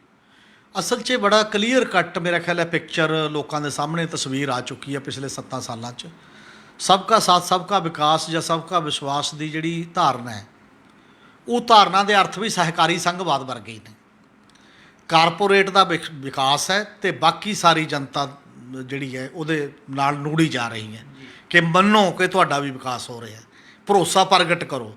ਇਸੇ ਕਰਕੇ ਕੀ ਹੋ ਰਿਹਾ ਕਿ ਭਰੋਸਾ ਲਗਾਤਾਰ ਉੱਠ ਰਿਹਾ। ਪਹਿਲਾਂ ਮੁਸਲਿਮ ਘੱਟ ਗਿਣਤੀ ਦਾ ਤਾਂ ਸ਼ੁਰੂ ਤੋਂ ਹੀ ਭਰੋਸਾ ਉੱਠਿਆ ਹੋਇਆ, ਔਰ ਉੱਠਦਾ ਉੱਠਦਾ ਹੁਣ ਤੱਕ ਚਲਾ ਗਿਆ ਜਦੋਂ ਸ਼ਾਹੀਨ ਬਾਗ 'ਚ 101 ਦਿਨ ਦਾ ਮੋਰਚਾ ਵੀ ਲੱਗਿਆ ਕਿ ਸਾਨੂੰ ਤੁਸੀਂ ਦੇਸ਼ ਦੇ ਵਿੱਚ ਰਹਿੰਦੇ ਹੋਏ ਨਾਗਰਿਕਾਂ ਨੂੰ ਕਿੱਥੇ ਕਰਦੇ ਹੋ। ਥੋੜ੍ਹੀ ਗਿਣਤੀ ਨਹੀਂ, ਕਰੋੜਾਂ ਬੰਦੇ ਨੇ, 17-18 ਕਰੋੜ ਦੀ ਆਬਾਦੀ ਦਾ ਸਵਾਲ ਹੈ। ਅਤੇ ਇਦੋਂ ਬਾਅਦ ਪੂਰੀ ਕਿਸਾਨੀ ਹੈ ਜਿਹੜੇ ਉਹ ਮੰਨਣ ਲਈ ਤਿਆਰ ਨਹੀਂ ਹੈ ਕਿ ਕਿਸਾਨੀ ਬਹੁਤੀ ਜੀ ਇਹ ਤਾਂ ਥੋੜ੍ਹੇ ਹੀ ਕਿਸਾਨ ਨੇ ਜਾਂ ਬਾਕੀ ਨੇ। ਓਵਰਆਲ ਕਿਸਾਨ ਕਹਿ ਰਿਹਾ ਕਿ ਤੁਸੀਂ ਸਾਡਾ ਭੱਠਾ ਬਿਠਾਤਾ ਅਤੇ ਆਹ ਕਾਨੂੰਨਾਂ ਨਾਲ ਬਿਲਕੁਲ ਸਾਡੀ ਹੋਂਦ ਖਤਮ ਕਰ ਦਿਓਗੇ, ਅਸੀਂ ਇਹਦੇ ਖਿਲਾਫ ਹਾਂ। 6 ਮਹੀਨੇ ਤੋਂ ਵੱਧ ਸਮੇਂ ਤੋਂ ਤਾਂ ਉਹ ਪੂਰੇ ਜੱਗਰ ਹੋ ਕੇ ਦਿੱਲੀ ਦੀਆਂ ਬਰੂਹਾਂ ਤੇ ਬੈਠੇ ਹੋਏ ਨੇ। ਬਿਲਕੁਲ ਠੀਕ ਹੈ, ਤੁਸੀਂ ਮੰਨਣ ਲਈ ਤਿਆਰ ਨਹੀਂ ਤਾਂ ਉਹਨਾਂ ਦਾ ਵਿਕਾਸ ਕਿੱਥੇ ਗਿਆ। ਤੇ ਇਸੇ ਤਰੀਕੇ ਨਾਲ ਜਿਹੜੇ ਕਿਰਤ ਕਾਨੂੰਨਾਂ 'ਚ ਸੋਧ ਕੀਤਾ ਹੈ, ਤੁਸੀਂ 8 ਘੰਟੇ ਦੀ ਦਿਹਾੜੀ 12 ਘੰਟੇ ਕਰਤੀ, ਹੜਤਾਲ ਕਰਨ ਲਈ 6 ਮਹੀਨੇ ਦਾ ਨੋਟਿਸ ਕਰਤਾ, ਵੱਖ-ਵੱਖ ਕਿਸਮ ਦੇ ਜਿਹੜੇ ਹੱਕ ਖੋਲੇ ਨੇ ਆਮ ਕਿਰਤੀ ਵਰਗ ਦੇ, ਜਿਹੜੇ ਕਾਰਪੋਰੇਟ ਨੂੰ ਦੇਤੇ ਨੇ, ਤਾਂ ਉਹ ਕਿੱਡੀ ਬੜੀ ਗਿਣਤੀ ਦਾ ਕਿਰਤੀ ਵਰਗ ਹੈ ਜਿਹੜਾ ਮਾਯੂਸ ਹੈ ਜੀ। ਤੇ ਅਗਲੀ ਗੱਲ ਬੇਰੁਜ਼ਗਾਰ ਨੌਜਵਾਨ ਤਬਕੇ ਦੀ ਹੈ। ਜੀ ਜਿਹੜੀ 2 ਕਰੋੜ ਨੌਕਰੀਆਂ ਦਾ ਸਵਾਲ ਸੀ, ਉਹ ਕਿੱਥੇ ਨੌਕਰੀ ਲੱਭਣ। ਔਰ ਆਹ ਰੇਲਵੇ ਦੇ ਵਿੱਚ ਅਪਲਾਈ ਕਰਕੇ ਪਰ ਪੇਪਰ ਵੀ ਹੋ ਜਾਂਦੇ ਨੇ, ਕਈ ਵਾਰ ਰਿਜ਼ਲਟ ਵੀ ਆ ਜਾਂਦੇ ਨੇ, ਜੁਆਇਨਿੰਗ ਲੈਟਰ ਹੀ ਨਹੀਂ ਆਉਂਦੇ। ਵੱਖ-ਵੱਖ ਜਗ੍ਹਾ ਹੋਰ ਵੀ ਜਿੱਥੇ ਕਿਤੇ ਨੌਕਰੀਆਂ ਨਿਕਲਦੀਆਂ ਨੇ, ਨੌਕਰੀਆਂ ਤਾਂ ਸਰਕਾਰੀ ਤੰਤਰ 'ਚ ਵੈਸੇ ਹੀ ਘਟ ਗਈਆਂ। ਜੀ ਤੁਹਾਡੇ ਕੋਈ ਇਨਵੈਸਟ ਕਰ ਨਹੀਂ ਰਿਹਾ, ਇਸ ਕਰਕੇ ਬਾਕੀ ਜਗ੍ਹਾ ਵੀ ਘਟ ਗਈਆਂ। ਆਟੋਮਾਈਜੇਸ਼ਨ ਆ ਰਹੀ ਹੈ, ਉੱਥੇ ਨੌਕਰੀਆਂ ਪੈਦਾ ਨਹੀਂ ਹੋ ਰਹੀਆਂ। ਤਾਂ ਐਡਾ ਵੱਡਾ ਯੂਥ ਜਿਹੜਾ, ਉਹਦਾ ਵਿਕਾਸ ਕਿੱਥੇ ਹੈ, ਕਿਹੜੀਆਂ ਟਰਮ 'ਚ ਵਿਕਾਸ ਹੋ ਰਿਹਾ। ਬਿਲਕੁਲ। ਤੇ ਇਹਦੇ ਤੋਂ ਇਲਾਵਾ ਜਿਹੜੀ ਤੁਸੀਂ ਕਹਿ ਰਹੇ ਹੋ ਅਰਥ ਵਿਵਸਥਾ ਦਾ ਅਸੀਂ ਵਿਕਾਸ ਕਰ ਚੋ ਮਿਲੂਗਾ, ਜੀ ਉਹ ਜਦੋਂ 2014 'ਚ ਇਹਨਾਂ ਨੇ ਲਿਆ ਲਗਭਗ 8.5% ਦੇ ਗਰੋਥ ਰੇਟ ਸੀਗੀ, ਤੇ ਹੁਣ ਉਹ -8 'ਚ ਚਲੀ ਗਈ ਆ। ਇਹਦੇ 'ਚ ਕਰੋਨਾ 'ਚ ਤੱਕ ਆਉਂਦੇ ਤਾਂ ਉਦੋਂ ਪਹਿਲਾਂ ਵੀ 4.5 ਤੇ ਚਲੀ ਗਈ ਸੀ। ਇਦੋਂ ਪਹਿਲਾਂ ਵੀ ਕਰੋਨਾ ਤੋਂ ਪਹਿਲਾਂ ਵੀ ਲਗਾਤਾਰ ਡਿਕਲਾਈਨ ਦੇ ਵਿੱਚ ਹੈ। ਜੇ ਲਗਾਤਾਰ ਉਹ ਡਿਕਲਾਈਨ ਦੇ ਵਿੱਚ ਹੈ ਤਾਂ ਲੋਕਾਂ ਦਾ ਵਿਕਾਸ ਕਿਵੇਂ ਸੰਭਵ ਹੈ। ਲੋਕਾਂ ਦਾ ਵਿਕਾਸ, ਹਾਲਾਂਕਿ ਜਿੰਨਾ ਵਿਕਾਸ ਹੋ ਵੀ ਰਿਹਾ ਉਹ ਵੀ GDP ਨੂੰ ਮਾਪ ਕੇ ਹੈ। GDP ਦਾ ਵੀ ਬੜਾ ਹਿੱਸਾ ਜਾਂਦਾ ਕਿੱਥੇ ਹੈ, ਇਹ ਬਹੁਤ ਵੱਡਾ ਸਵਾਲ ਹੈ।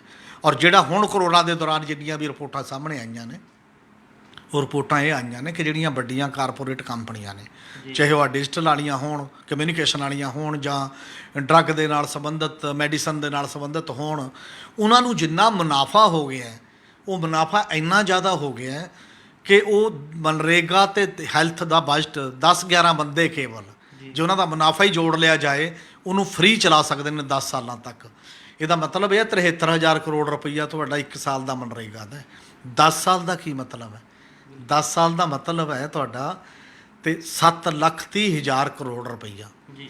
ਤੇ ਇੰਨਾ ਮੁਨਾਫਾ ਪੈਦਾ ਕਰਤਾ ਹੈ ਤੁਸੀਂ ਉਹਨਾਂ ਲਈ, ਤੇ ਦੂਜੇ ਲੋਕ ਬੇਰੁਜ਼ਗਾਰ ਹੋ ਗਏ। 23 ਕਰੋੜ ਲੋਕ ਗਰੀਬੀ ਦੀ ਰੇਖਾ ਤੋਂ ਹੇਠਾਂ ਹੋਗੇ ਇਸੇ ਸਮੇਂ ਦੌਰਾਨ ਹੀ। ਜਿਹੜੀਆਂ ਚੀਜ਼ਾਂ ਆਪਾਂ ਦੇਖ ਰਹੇ ਹਾਂ ਸਾਰੀਆਂ, ਤਾਂ ਕਿਹਦਾ ਵਿਕਾਸ ਤੇ ਕਿਹੜੇ ਪਾਸੇ ਵੱਲ ਤੁਸੀਂ ਕਹਿ ਰਹੇ ਹੋ ਕਿ ਲੋਕਾਂ ਦਾ ਵਿਕਾਸ ਉਸ ਪੱਧਰ ਤੇ ਕੀਤਾ। ਸਬਕਾ ਵਿਕਾਸ ਸਬਕਾ ਨਹੀਂ ਹੋਇਆ ਤੇ ਇੱਕ ਬਹੁਤ ਛੋਟੇ ਤਬਕੇ ਦਾ ਹੋਇਆ, ਜਿਹਨੂੰ ਲੋਕਾਂ ਨੇ ਹੁਣ ਪਛਾਣ ਕੇ ਇਹ ਕੀਤਾ ਕਿ ਕਾਰਪੋਰੇਟ ਦੀ ਦੋਸਤ ਸਰਕਾਰ ਹੈ, ਆਮ ਲੋਕਾਂ ਦੀ ਦੋਸਤ ਸਰਕਾਰ ਨਹੀਂ। ਇਹ ਬੜਾ ਕਲੀਅਰ ਕੱਟ ਮੈਸੇਜ ਦਿਖਾਈ ਦੇ ਰਿਹਾ। ਜੀ ਹਮੀਰ ਸਿੰਘ ਜੀ, ਕੇਂਦਰ ਸਰਕਾਰ ਵੱਲੋਂ ਪਹਿਲੇ ਦਿਨ ਤੋਂ ਦੇਸ਼ ਦੀ ਅਰਥ ਵਿਵਸਥਾ ਵਿੱਚ ਸੁਧਾਰ ਕਰਨ ਦੇ ਵੱਡੇ ਦਾਅਵੇ ਕੀਤੇ ਜਾ ਰਹੇ ਨੇ। ਖੇਤੀਬਾੜੀ ਖੇਤਰ ਨਾਲ ਸੰਬੰਧਿਤ ਲੋਕਾਂ ਦੀ ਆਮਦਨ ਦੁੱਗਣੀ ਕਰਨ ਦੀਆਂ ਗੱਲਾਂ ਕੀਤੀਆਂ ਜਾ ਰਹੀਆਂ ਨੇ, ਤੇ ਹਰ ਸਾਲ 2 ਕਰੋੜ ਲੋਕਾਂ ਨੂੰ ਨੌਕਰੀ ਦੇਣ ਦੇ ਜਿਹੜੇ ਵਾਅਦੇ ਕੀਤੇ ਗਏ। ਅਸੀਂ ਜਾਣਨਾ ਚਾਹਾਂਗੇ ਇਹਦੀ ਜ਼ਮੀਨੀ ਹਕੀਕਤ ਕੀ ਹੈ, ਹੁਣ ਤੱਕ ਇਹ ਕਿੰਨੇ ਕੁ ਪੂਰੇ ਹੋ ਸਕੇ ਨੇ? ਨਹੀਂ, ਨੌਕਰੀ ਤਾਂ ਕਲੀਅਰ ਹੈ। ਕਿਸਾਨਾਂ ਦਾ ਤਾਂ ਖੁਦਕਸ਼ੀਆਂ ਦਾ ਦੌਰ ਜਾਰੀ ਹੈ ਤੇ ਉਹ ਰੁਕ ਨਹੀਂ ਰਿਹਾ। ਦੂਜਾ, ਕਿਸਾਨ ਪ੍ਰਤੀ ਤੁਹਾਡੀ ਸੰਵੇਦਨਾ ਕਿੰਨੀ ਕੁ ਹੈ, ਇਹ ਦਿਖਾਈ ਦੇ ਰਹੀ ਹੈ ਕਿ 22 ਜਨਵਰੀ ਤੋਂ ਬਾਅਦ ਜਨਵਰੀ ਤੋਂ ਬਾਅਦ ਇਹ ਮਈ ਖਤਮ ਹੋ ਰਹੀ ਹੈ। ਬਿਲਕੁਲ, ਹੈ ਨਾ। ਇੱਕ ਵਾਰ ਤੁਸੀਂ ਕਿਸਾਨ ਲੀਡਰਾਂ ਨਾਲ ਗੱਲ ਕਰਨ ਲਈ ਤਿਆਰ ਨਹੀਂ। ਤੁਸੀਂ ਇਹ ਵੀ ਕਿਹਾ ਕਿ ਕਰੋਨਾ ਜੀ, ਉੱਥੇ ਬੰਦਿਆਂ ਦੀ ਮੌਤ ਹੋ ਸਕਦੀ ਹੈ, ਜੇ ਉਹ, ਇਹਦੇ ਬਾਵਜੂਦ ਤੁਸੀਂ ਕਰੋਨਾ ਬਾਰੇ ਮੀਟਿੰਗ ਸੱਦਣ ਲਈ ਤਿਆਰ ਨਹੀਂ ਕਿਸਾਨ ਆਗੂਆਂ ਦੀ। ਭਾਈ ਦੱਸੋ ਆਪਾਂ ਕੀ ਕਰੀਏ ਉਸ ਪਾਸੇ ਵੱਲ। ਇੱਕ ਤਾਂ ਗੱਲ ਇਹ ਹੈ ਕਿ ਤੁਸੀਂ ਉਸ ਗੱਲ ਨੂੰ ਪ੍ਰਵਾਨ ਨਹੀਂ ਕਰ ਰਹੇ ਕਿ ਕਿਸਾਨਾਂ ਦਾ ਕੋਈ ਵਜੂਦ ਹੈ, ਐਡੇ ਵੱਡੀ ਗਿਣਤੀ 'ਚ ਬੈਠੇ ਨੇ, ਨਾਗਰਿਕ ਨੇ ਦੇਸ਼ ਦੇ, ਉਹਨਾਂ ਦੀ ਗੱਲ ਸੁਣਨਾ ਤੇ ਗੱਲ ਕਰਨਾ। ਪ੍ਰਧਾਨ ਮੰਤਰੀ ਨੇ ਤਾਂ ਇੱਕ ਸਿੰਗਲ ਵਾਰ ਵੀ ਗੱਲ ਹੀ ਨਹੀਂ ਸੁਣੀ, ਇੱਕ ਵਾਰ ਵੀ। ਜਿਹੜੀ ਕਮੇਟੀ ਸੀ ਉਹ ਬਾਅਦ ਦੀ ਗੱਲ ਹੈ। ਪ੍ਰਧਾਨ ਮੰਤਰੀ ਕੋਈ ਖੁਦਾ ਨਹੀਂ ਹੋ ਗਿਆ ਕਿ ਉਹ ਦੇਸ਼ ਦੇ ਨਾਗਰਿਕਾਂ ਤੋਂ ਵੱਡਾ ਹੈ ਕਿ ਉਹ ਗੱਲ ਹੀ ਨਾ ਸੁਣੇ ਕਿਸੇ ਦੀ। ਤੇ ਉਹ ਇੱਕ ਐਟੀਚਿਊਡ ਹੈ, ਜਿਹੜਾ ਐਟੀਚਿਊਡ ਦੱਸਦਾ ਹੈ ਕਿ ਤੁਹਾਡੀ ਨਜ਼ਰ 'ਚ ਕਿਸਾਨ ਦੀ ਬੁੱਕਤ ਜਾਂ ਆਮ ਬੰਦੇ ਦੀ ਬੁੱਕਤ ਜ਼ੀਰੋ ਹੈ, ਉਹ ਬਿਲਕੁਲ ਨਹੀਂ ਹੈ। ਤੇ ਤੁਸੀਂ ਦੂਜੇ ਪਾਸੇ ਅੰਬਾਨੀ ਦੀ ਸਾਲਗਿਰਾਹ ਤੇ ਵਿਆਹ ਦੀ, ਤੇ ਉਹਦੇ ਮੁੰਡੇ ਦਾ ਕੋਈ ਸ਼ਗਨ ਹੋਵੇ ਜਾਂ ਵਿਆਹ ਹੋਵੇ, ਕੁੜੀ ਦਾ ਹੋਵੇ, ਉੱਥੇ ਭੱਜੇ ਜਾਂਦੇ ਹੋ, ਨੰਗੇ ਪੈਰੀ ਤੇ ਜੱਫੀ ਪਾਉਂਦੇ ਹੋ। ਇਹ ਦਿਖਾਈ ਦੇ ਰਿਹਾ ਕਿ ਕਿਹੜੀ ਚੀਜ਼ ਤੁਹਾਡੀ ਤਰਜੀਹ 'ਚ ਹੈ, ਕਿਹੜੀ ਚੀਜ਼ ਤੁਹਾਡੀ ਤਰਜੀਹ 'ਚ ਨਹੀਂ ਹੈ। ਦੋਨੇ ਪਾਸੇ ਦਾ ਜਿਹੜਾ ਸਵਾਲ ਹੈ, ਜਿਹੜੀ ਆਮਦਨ ਦੁੱਗਣੀ ਕਰਨ ਦਾ ਸਵਾਲ ਹੈ। ਪੈਟਰੋਲ ਤੇ ਡੀਜ਼ਲ 100 ਰੁਪਏ ਨੂੰ ਟੱਪਣ ਜਾ ਰਹੇ ਨੇ, ਬਹੁਤੀਆਂ ਥਾਵਾਂ ਤੇ ਟੱਪ ਗਏ ਨੇ। ਤੁਸੀਂ ਆਪਦਾ ਖਜ਼ਾਨਾ ਭਰ ਰਹੇ ਹੋ ਲਗਾਤਾਰ ਚੁੱਪ ਮੂਕ ਦਰਸ਼ਕ ਬਣ ਕੇ। ਤੁਸੀਂ ਲਗਭਗ 50% ਤੋਂ ਜ਼ਿਆਦਾ ਟੈਕਸ ਵਸੂਲ ਰਹੇ ਹੋ ਉਹਦੇ 'ਤੇ। ਲੋਕਾਂ ਦੀਆਂ ਜੇਬਾਂ ਕੱਟ ਰਹੇ ਹੋ ਕਿਸੇ ਨਾ ਕਿਸੇ ਰੂਪ ਦੇ ਵਿੱਚ। ਔਰ ਉਹ ਜੇਬਾਂ ਕੱਟ ਰਹੇ ਹੋ ਤੇ ਉਹ ਕਿਹਦੇ 'ਤੇ ਅਸਰ ਪੈਣਾ? ਉਹ ਜਿੰਨੀ ਟਰਾਂਸਪੋਰਟੇਸ਼ਨ ਹੈ, ਜਿੰਨੀ ਬਾਕੀ ਚੀਜ਼ ਹੈ, ਮਾਲ ਭਾੜੇ ਤੋਂ ਲੈ ਕੇ ਸਭ ਕੁਝ ਮਹਿੰਗਾ ਹੋਊ, ਉਹ ਆਮ ਆਦਮੀ ਹੈ, ਸਧਾਰਨ ਆਦਮੀ ਹੈ, ਜਿਹਦੇ 'ਤੇ ਉਹਦਾ ਅਸਰ ਪੈ ਰਿਹਾ ਉਸ ਪੱਧਰ ਦੇ ਉੱਤੇ। ਤੇ ਇਸੇ ਤਰੀਕੇ ਨਾਲ ਅਗਲਾ ਸਵਾਲ ਇਹ ਹੈ ਕਿ ਇਹਦੇ 'ਚ ਤੁਸੀਂ GST ਲਾਤੀ, ਜਿਹੜੀ ਪਹਿਲਾਂ ਨਹੀਂ ਸੀ ਹੁੰਦੀ। ਉਹ ਕਿਸਾਨੀ ਦੀਆਂ ਇਨਪੁੱਟ ਕਾਸਟ ਜਿਹੜੀ ਪੈਸਟੀਸਾਈਡ 'ਤੇ ਲਾਤੀ, ਫਰਟੀਲਾਈਜ਼ਰ 'ਤੇ ਲਾਤੀ, ਕੀਟਨਾਸ਼ਕ 'ਤੇ ਲਾਤੀ। ਤੇ ਜਿੰਨਾ ਇਹ ਪੈਸਾ ਵੱਧ ਗਿਆ ਜੀ ਉਹਦੇ ਨੇੜੇ ਤੇੜੇ ਵੀ ਤੁਸੀਂ ਤਾਂ ਜਿੰਨੀ ਮਹਿੰਗਾਈ ਵੱਧ ਗਈ ਉਹਦੀ ਇਕੱਲੀ ਦੀ ਪੂਰਤੀ ਨਹੀਂ ਕਰ ਰਹੇ, ਦੁੱਗਣਾ ਤਾਂ ਦੂਰ ਦੀ ਗੱਲ ਹੈ। ਬਿਲਕੁਲ ਉਹਦੇ 'ਚ ਹੀ ਉਹਨੂੰ ਲਾਸ ਹੋ ਰਿਹਾ, ਉਹਦੇ 'ਚ ਹੀ ਉਹਨੂੰ ਘਾਟਾ ਹੋ ਰਿਹਾ ਫਾਰਮਰ ਨੂੰ। ਜੀ ਇਸ ਲਈ ਦੁੱਗਣੀ ਕਰਨ ਦਾ ਜਿਹੜਾ ਇੱਕ ਸਗੂਫਾ 2022 ਦਾ ਮਤਲਬ ਹੈ, ਕਿਸਾਨ ਦੀ ਰੀਅਲ ਆਮਦਨ ਪਹਿਲੇ ਨਾਲੋਂ ਲਗਾਤਾਰ ਘਟ ਰਹੀ ਹੈ, ਦੁੱਗਣੀ ਹੋਣ ਦਾ ਸਵਾਲ ਹੀ ਨਹੀਂ। ਜੀ ਪਰ ਜੇ ਦੁੱਗਣੀ ਦਾ ਵੀ ਇੱਕ ਸੋਚਾ ਮੜ ਜਾ ਮੰਨ ਲਿਆ ਜਾਏ ਤਾਂ ਦੇਸ਼ ਦੇ ਵਿੱਚ ਐਵਰੇਜ ਕਿਸਾਨ ਦੀ ਆਮਦਨ ਕੀ ਹੈ? 6,662 ਰੁਪਏ ਮਹੀਨਾ ਹੈ ਐਵਰੇਜ ਪਰਿਵਾਰ ਦੀ ਜੀ ਕਿਸਾਨੀ ਦੀ ਆਮਦਨ ਹੈ। ਤੇ ਇੱਕ ਪਰਿਵਾਰ ਦੀ ਜੇ ਇੰਨੀ ਆਮਦਨ ਦੁੱਗਣੀ ਕਰ ਦੋ, 12,000 ਵੱਧ ਤੋਂ ਵੱਧ ਕਰ ਦੋਗੇ, ਅੱਜ ਦੀ ਮਹਿੰਗਾਈ ਦੇ ਦੌਰ ਦੇ ਵਿੱਚ ਕੀ ਕਰੂਗਾ ਉਹ? ਬਿਲਕੁਲ ਉਹਦੇ 'ਚ ਵੀ ਤੁਸੀਂ ਸਭ ਨੂੰ ਇਹ ਐਵਰੇਜ ਦੀ ਗੱਲ ਹੈ, ਕਿਉਂਕਿ ਦੇਸ਼ ਦਾ 85% ਕਿਸਾਨ ਜਿਹੜਾ 1 ਹੈਕਟੇਅਰ ਵਾਲਾ ਹੈ, ਜੀ ਤੇ ਦੂਜੇ ਵੱਡੇ ਕਿਸਾਨਾਂ ਨੂੰ ਤਾਂ ਚਲੋ ਜ਼ਿੰਦਗੀ ਥੋੜੀ ਬਹੁਤ ਸੌਖੀ ਹੋਣੀ ਆ, ਪਰ ਉਹ 1 ਹੈਕਟੇਅਰ ਵਾਲਾ ਬੰਦਾ ਜਿਹੜਾ ਹੈ ਉਹਦੇ ਤੱਕ ਉਹਦੇ 'ਚੋਂ ਹਿੱਸੇ 'ਚੋਂ ਕੀ ਜਾਂਦਾ ਹੈ ਤੁਸੀਂ ਦੇਖੋਗੇ, ਡਬਲ ਵੀ ਕਰ ਦੋਗੇ। ਜੀ ਜੇ ਅੱਜ ਉਹ ਕਮਾਉਂਦਾ ਹੈ 20,000 ਰੁਪਇਆ, ਤੁਸੀਂ ਸਾਲ ਦੇ 40,000 ਕਰਤਾ, ਸਾਲ 'ਚ 40,000 ਰੁਪਏ ਨਾਲ ਗੁਜ਼ਾਰਾ ਹੋ ਜਾਊਗਾ। ਇਸ ਲਈ ਜਿੰਨਾ ਚਿਰ ਕਿਸਾਨ ਦੀ ਜਾਂ ਹੋਰ ਜਿਹੜੇ ਗਰੀਬ ਵਰਗ ਹੈ ਉਹਦੀ ਘੱਟੋ ਘੱਟ ਆਮਦਨ ਦੀ ਗਾਰੰਟੀ ਨਹੀਂ ਹੁੰਦੀ ਕਿ ਜੀਵਨ ਦੀਆਂ ਲੋੜਾਂ ਲਈ ਇੰਨੀ ਆਮਦਨ ਚਾਹੀਦੀ ਹੈ, ਉਹਦੇ ਆਮਦਨ ਦੀ ਗਾਰੰਟੀ ਕਿਵੇਂ ਕਰਨੀ ਹੈ? ਸਟੇਟ ਦੇਖੇ ਕਿ ਉਹਨੂੰ ਨੌਕਰੀ ਦੇਣੀ ਹੈ ਜਾਂ ਉਹਦੀਆਂ ਦੂਜੇ ਚੀਜ਼ਾਂ ਘਟਾਉਣੀਆਂ ਨੇ। ਤੁਸੀਂ ਉਹਦੀਆਂ ਸਿਹਤ ਸਹੂਲਤਾਂ ਦੀ ਜ਼ਿੰਮੇਵਾਰੀ ਲੈ ਲਓ, ਬੱਚਿਆਂ ਦੇ ਪੜ੍ਹਾਈ ਦੀ ਜ਼ਿੰਮੇਵਾਰੀ ਲੈ ਲਓ, ਕੋਈ ਹੋਰ ਜ਼ਿੰਮੇਵਾਰੀਆਂ ਲੈ ਲਓ, ਉੱਧਰੋਂ ਉਹਦਾ ਖਰਚਾ ਘਟਾ ਦਿਓ, ਜਿਵੇਂ ਮਰਜ਼ੀ ਕਰ ਦਿਓ। ਜੇ ਤੁਸੀਂ ਆਮਦਨ ਨਹੀਂ ਵਧਾ ਸਕਦੇ ਉਹਦਾ ਖਰਚਾ ਤੁਸੀਂ ਖੁਦ ਚੱਕ ਲਓ। ਉਹ ਪਾਲਿਸੀ ਦੀ ਲੋੜ ਹੈ, ਨਾ ਕਿ ਇਹੋ ਜਿਹੇ ਜੁਮਲਿਆਂ ਦੀ ਲੋੜ ਹੈ ਕਿ ਜੇ ਆਮਦਨ ਦੁੱਗਣੀ ਕਰ ਦਾਂਗੇ ਜੇ ਨਹੀਂ। ਇਹਦਾ ਕੋਈ ਮਤਲਬ ਨਹੀਂ। ਔਰ ਰੁਜ਼ਗਾਰ ਦਾ ਤਾਂ ਮਤਲਬ ਹੈ ਹੀ ਨਹੀਂ, ਰੁਜ਼ਗਾਰ ਤਾਂ ਬਿਲਕੁਲ ਹੀ ਮਤਲਬ ਹੁਣ ਖਤਮ ਵਰਗ ਹੈ। ਇਹਨੂੰ ਇਸ ਡਿਵੈਲਪਮੈਂਟ ਦੇ ਮਾਡਲ ਨੂੰ ਜਿਹੜੇ ਵਾਲੇ ਪਾਸੇ ਬੀਜੇਪੀ ਲਿਜਾ ਰਹੀ ਹੈ ਜਾਂ ਸੂਬਿਆਂ ਦੀਆਂ ਸਰਕਾਰਾਂ ਲਿਜਾ ਰਹੀਆਂ ਨੇ, ਇਹ ਜਿਹੜੀ ਰੁਜ਼ਗਾਰ ਖੋਹਣ ਵਾਲਾ ਮਾਡਲ ਹੈ, ਇੰਪਲਾਇਮੈਂਟ ਲਾਸ ਕਰਨ ਵਾਲਾ ਮਾਡਲ ਹੈ, ਇਹ ਨਵੀਂ ਪੈਦਾ ਕਰਨ ਵਾਲਾ ਮਾਡਲ ਨਹੀਂ ਹੈ। ਜਦੋਂ ਨਵਾਂ ਰੁਜ਼ਗਾਰ ਪੈਦਾ ਹੀ ਨਹੀਂ ਹੋਏਗਾ ਤਾਂ ਕੀ ਕੀਤਾ ਜਾਏਗਾ? ਔਰ ਇਸੇ ਤਰੀਕੇ ਨਾਲ ਜੇ ਪੇਂਡੂ ਰੁਜ਼ਗਾਰ ਦੀ ਜਿਹੜੀ ਤੁਹਾਡੀ ਇੱਕ ਯੋਜਨਾ ਸੀ ਮਨਰੇਗਾ, ਜਿਸ 'ਚ 100 ਦਿਨ ਰੁਜ਼ਗਾਰ ਦੀ ਗਾਰੰਟੀ ਦੇਣੀ ਸੀ, ਆਮ ਸਟੇਟਾਂ 'ਚ ਜਿੱਥੇ ਸੋਕਾ ਜਾਂ ਹੜ੍ਹ ਆ ਗਏ ਉੱਥੇ 150 ਦਿਨ ਦੀ ਦੇਣੀ ਸੀ, ਤੇ 1,11,000 ਕਰੋੜ ਰੁਪਈਆ ਪਿਛਲੇ ਸਾਲ ਉਹਦੇ 'ਤੇ ਖਰਚ ਹੋਇਆ। ਹਾਲਾਂਕਿ ਉਹ ਕਾਨੂੰਨ ਮੁਤਾਬਕ ਚੱਲਦੀ ਵੀ ਨਹੀਂ ਹੈ, ਫਿਰ ਵੀ ਚਲੋ ਜਿੰਨਿਆਂ ਨੂੰ ਮਿਲਿਆ। ਤੁਸੀਂ ਐਤਕੀ ਦੇ ਬਜਟ 'ਚ ਕੇਵਲ 73,000 ਕਰੋੜ ਰੁਪਈਆ ਰੱਖਿਆ, ਇਹਦਾ ਮਤਲਬ ਤੁਸੀਂ ਨਹੀਂ ਦਿਓਗੇ ਲੋਕਾਂ ਨੂੰ, ਬਿਲਕੁਲ ਨਹੀਂ ਦੇਣਾ ਚਾਹੁੰਦੇ। ਐਤਕੀ ਤਾਂ ਮਿਨੀਮਮ 2-2.5 ਲੱਖ ਕਰੋੜ ਰੁਪਇਆ ਚਾਹੀਦਾ ਸੀ ਘੱਟੋ ਘੱਟ, ਤਾਂ ਕਿ ਕੋਵਿਡ ਦੇ ਦੌਰਾਨ ਵੀ ਲੋਕਾਂ ਨੂੰ ਰੁਜ਼ਗਾਰ ਮਿਲ ਸਕਦਾ, ਉਹ ਗਰੀਬ ਲੋਕਾਂ ਨੂੰ ਰੁਜ਼ਗਾਰ ਮਿਲ ਸਕਦਾ। ਤੁਸੀਂ ਉਧਰ ਨਹੀਂ ਸੋਚ ਰਹੇ ਤਾਂ ਸਭ ਕਾ ਵਿਕਾਸ, ਸਭ ਕਾ ਸਾਥ, ਸਭ ਕਾ ਵਿਸ਼ਵਾਸ ਕਿਵੇਂ ਹੋਏਗਾ? ਇਹ ਸਿਸਟਮ ਨਹੀਂ ਹੈ। ਇਹ ਸਾਰੀਆਂ ਚੀਜ਼ਾਂ ਜਿਹੜੀਆਂ ਕੀਤੀਆਂ ਗਈਆਂ ਨੇ ਲਿਫਾਫੇਬਾਜ਼ੀ ਹੈ। ਲਿਫਾਫਾ ਬਹੁਤੀ ਦੇਰ ਚੱਲਦਾ ਨਹੀਂ। ਜ਼ਿੰਦਗੀ ਦੇ ਜਿਹੜੇ ਹਕੀਕਤ ਹੈ, ਜਿਹੜੇ ਲੋਕ ਹੱਡੀ ਹੰਢਾ ਰਹੇ ਨੇ, ਤਾਂ ਉਹ ਹੱਡੀ ਹੰਢਾਉਣ ਵਾਲਿਆਂ ਨੂੰ ਉਹਦੀ ਹਕੀਕਤ ਪਤਾ ਲੱਗ ਜਾਂਦੀ ਹੈ। ਕੇਵਲ ਗੋਦੀ ਮੀਡੀਆ ਗਲੋਮੀ ਪਿਕਚਰ ਪੈਦਾ ਕਰਕੇ, ਸੁੰਦਰ ਜੀ ਪਿਕਚਰ ਪਹਿਲਾਂ ਵਾਜਪਾਈ ਸਾਹਿਬ ਨੇ ਕਿਹਾ ਸੀ ਸਾਈਨਿੰਗ ਇੰਡੀਆ, ਇੰਡੀਆ ਚਮਕ ਰਿਹਾ ਹੈ, ਪਰ ਜਦ ਵੋਟਾਂ ਆਈਆਂ ਚਮਕਦਾ ਇੰਡੀਆ ਦਿਖਾਈ ਦੇ ਗਿਆ ਕਿ ਨਹੀਂ ਚਮਕਿਆ ਇੰਡੀਆ, ਕੇਵਲ ਅਰਬਨ ਸੈਂਟਰ 'ਚ ਕੁਝ ਬੰਦੇ ਚਮਕੇ ਸੀ। ਇਹੀ ਹਾਲ ਮੋਦੀ ਸਾਹਿਬ ਉਦੋਂ ਜ਼ਿਆਦਾ, ਮੈਨੂੰ ਲੱਗਦਾ ਜੇ ਉਸ ਤੋਂ ਸੱਚ ਕੀਤਾ ਜੇ ਤਾਂ ਜ਼ਿਆਦਾ ਕਾਬਲੀਅਤ ਨਾਲ ਕਰ ਰਹੇ ਨੇ। ਉਹ 7 ਸਾਲ ਲੈ ਗਏ ਇਸੇ ਕੰਮ ਨੂੰ ਕਰਦੇ ਕਰਦੇ। ਅਤੇ ਇਹਦੇ ਬਾਰੇ ਲੋਕਾਂ ਨੇ ਸੋਚਣਾ ਕਿ ਕੀ ਸਾਈਨ ਕਰਨ ਦੀ ਇਹੋ ਜਿਹੀ ਚੀਜ਼ ਚਾਹੀਦੀ ਹੈ ਜੁਮਲਾ, ਜਾਂ ਕੁਝ ਹੋਰ ਤਰੀਕੇ ਦੀ ਲੋਕਾਂ ਨੂੰ ਜਵਾਬਦੇਹ ਬਣਾਉਣਾ, ਆਗੂਆਂ ਨੂੰ ਲੋਕਾਂ ਦੇ ਪ੍ਰਤੀ ਇਹੋ ਜਿਹਾ ਕੋਈ ਨਜ਼ਰੀਆ ਲੈ ਕੇ ਆਉਣਾ ਜਿੱਥੇ ਲੋਕਾਂ ਨੂੰ ਰੁਜ਼ਗਾਰ ਮਿਲੇ, ਜਿੱਥੇ ਲੋਕਾਂ ਦੀਆਂ ਸਿਹਤ ਸਹੂਲਤਾਂ, ਜਿੱਥੇ ਲੋਕਾਂ ਦੀ ਵਿੱਦਿਆ, ਇਹ ਪ੍ਰਾਇਮਰੀ ਏਜੰਡਾ ਬਣਨ, ਮਨੁੱਖ ਏਜੰਡਾ ਬਣਨ। ਇਹ ਰਿਵਿਊ 7 ਸਾਲਾਂ 'ਤੇ ਹੋਣਾ ਬਹੁਤ ਜ਼ਰੂਰੀ ਹੈ। ਹਮੀਰ ਸਿੰਘ ਜੀ, ਇੱਕ ਵੱਡਾ ਸਵਾਲ ਇਹ ਵੀ ਖੜਾ ਹੁੰਦਾ ਹੈ ਵੀ ਕਿ ਕੇਂਦਰ ਸਰਕਾਰ ਕਹਿ ਲਓ ਚਾਹੇ ਭਾਜਪਾ ਕਹਿ ਲਓ, ਉਹ ਭਾਰਤ ਦੇਸ਼ ਨੂੰ ਜਿਹੜਾ ਸੀ ਵਿਸ਼ਵ ਗੁਰੂ ਬਣਾਉਣ ਦਾ ਸੁਪਨਾ ਦੇਖ ਰਹੀ ਸੀ। ਅਸੀਂ ਜਾਣਨਾ ਚਾਹਾਂਗੇ ਉਹ ਸੁਪਨਾ ਕਿੱਥੇ ਕੁ ਖੜਾ ਹੁਣ, ਕੀ ਉਹ ਪੂਰਾ ਹੁੰਦਾ ਦਿਖਾਈ ਦੇ ਰਿਹਾ? ਮੈਨੂੰ ਤਾਂ ਲੱਗਦਾ ਭਾਰਤ ਸਰਕਾਰ ਦੇ ਵਿਵਹਾਰ ਤੋਂ ਹੀ ਪਤਾ ਲੱਗਦਾ। ਮੋਦੀ ਸਾਹਿਬ ਨੇ ਪਹਿਲੇ 5 ਸਾਲ 'ਚ ਤਾਂ ਬਹੁਤ ਘੁੰਮੇ, ਬਹੁਤ ਚੱਕਰ ਲਾਏ।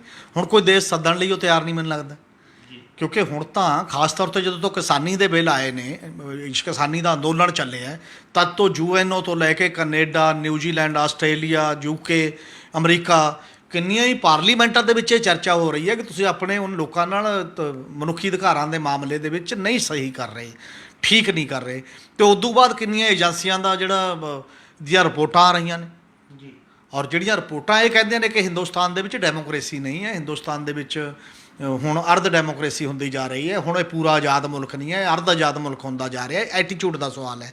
ਇਸੇ ਕਰਕੇ ਗੌਰਮੈਂਟ ਆਫ ਇੰਡੀਆ ਨੂੰ ਇਹ ਕਹਿਣਾ ਪੈ ਰਿਹਾ ਕਿ ਬਾਹਰ ਇਮੇਜ ਸੁਧਾਰੋ।